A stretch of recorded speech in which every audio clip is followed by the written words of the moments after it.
Welcome back. In America, a stay of execution for Juul, while everyone else is being thrown under the bus, including the FDA by Congress for choosing to follow the science and not the rhetoric.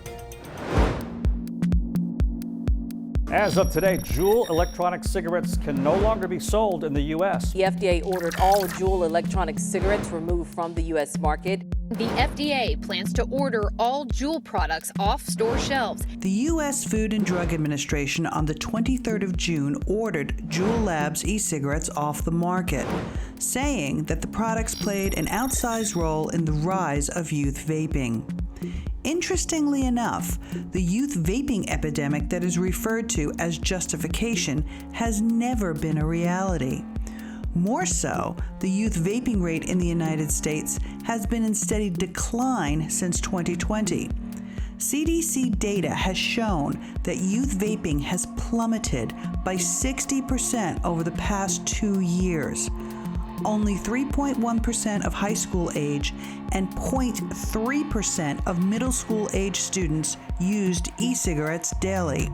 A federal court now temporarily blocking the government's order to ban Juul e-cigarettes. In response to this marketing denial order, Juul Labs has applied for and been granted by the Federal Court of Appeals a temporary stay or pause to allow Juul to appeal the decision and continue sales. E-cigarette company Juul may not be up in smoke just yet. Juul products are back on store shelves tonight. And then, on the 5th of July, the FDA temporarily suspended the order to ban Juul, stating the agency has determined that there are scientific issues unique to Juul that warrant additional review. Questions, so many questions. The first being, were they swayed by the Federal Court of Appeals stay?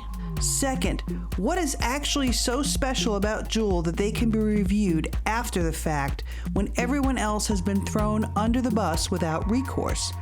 And lastly, most importantly, what about the decimation of small businesses throughout the country based on the obviously flawed PMTA process, as it is now obvious that the FDA is actually not fit for purpose in this area?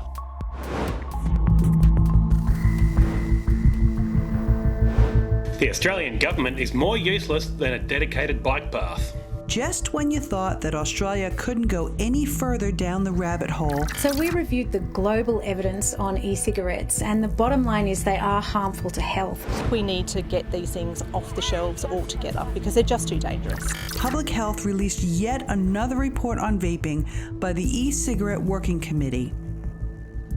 A committee that was populated with the creme de la creme of anti-vaping zealots and science-denying experts whom it seems would rather Australians keep on smoking. Most smokers give up successfully cold turkey. The people who vape are exposed to more than 200 chemicals. This latest abomination completely ignores the scientific evidence and instead demands full-on bans of harm-reduced products such as e-cigarettes to protect the children from big tobacco and the harms of addiction. There's increased risk of addiction, of poisoning, of lung injury, and of trauma and burns. Colourful and flavoured, but what's in them is poisonous. E-cigarettes are not a safe product. There's the very big concern of the so-called gateway effect. There is absolutely no evidence that vaping leads to smoking. These people have conjured up ideas of harm, implying that e-cigarettes are more dangerous than combustible smoking. More than half of the liquids tested contained nasty chemicals, including ingredients for pesticides and disinfectants. You really can't make this up. In their seething hatred of big tobacco, they are willing to throw the almost 500,000 Australian adults who use e-cigarettes under the bus and force them back to smoking.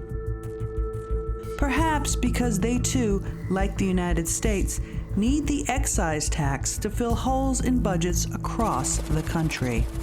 The amount of money that they are making out of the tax from smoking, they don't know what the hell they're going to be able to get the rest of that money from. Mind you, with both America and Australia, there is the underbelly of philanthropists pushing tobacco control policy with absolutely no consideration for millions of adults who will be forced back to smoking or worse, the black market. As Dr. Colin Mendelsohn has said, misinformation by Australia's top medical body has seriously undermined its reputation and credibility. What else are they getting wrong, and can they be trusted on other important public health issues? They're saying that the Heart Foundation doesn't approve vaping, the Cancer Council doesn't approve vaping. Well, they're the two most corrupt health organisations in Australia, so I wouldn't be bloody believing a word they bloody say.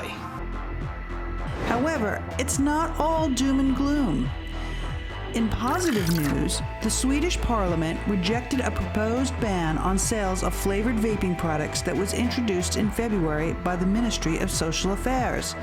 If it had passed, the law would have taken effect next January and would have prohibited flavours other than tobacco in all e-liquid, including zero-nicotine vape juice.